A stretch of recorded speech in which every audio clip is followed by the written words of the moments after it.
আওয়ামী লীগ প্রার্থী সমর্থন ঘোষণা করেছে সবার আগে। গণভবনে ডেকে নিয়ে উত্তরে ব্যবসায়ী নেতা আনিসুল হক আর দক্ষিণে সাইদ খোকনকে প্রস্তুতি নিতে বলেছেন প্রধানমন্ত্রী। তবে এরকম আনুষ্ঠানিক সিদ্ধান্তের পরও বিদ্রোহী প্রার্থীতা সম্ভবত পিছু ছাড়ছে না।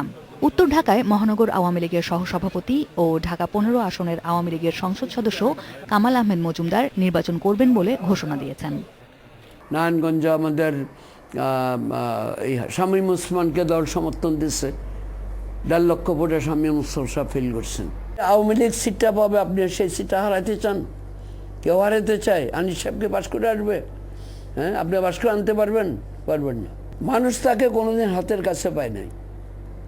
আপনি বিএনপি যদি আব্দুল্লাহ মিন্টু সাহেবকে দেন, বিএনপি নির্বাচনে আসলে আনিস সাহেবের জামানত থাকবে? জামানত থাকবে না।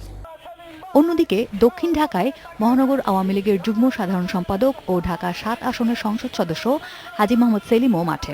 সড়কে সড়কে তার হোর্ডিং। ১০ম সংসদ নির্বাচনে আওয়ামী লীগের মনোনয়ন বঞ্চিত হয়ে স্বতন্ত্র নির্বাচন করে বিজয়ী হয়েছিলেন তিনি। নির্বাচন করা নিয়ে প্রধানমন্ত্রীর সাথে দেখা করার কথাও জানান তিনি। দলের নেত্রী প্রস্তুতি নিতে বলেছে এবং প্রস্তুতি আমরাও নিয়ে আছি, আবেদন জানিয়েছি বিবেচনা করার জন্য। নিশ্চয়ই দল বিবেচনা করবে, কারণ দলের যে কর্মীরা আছে, কর্মীরা এটা প্রতিবাদ করছে।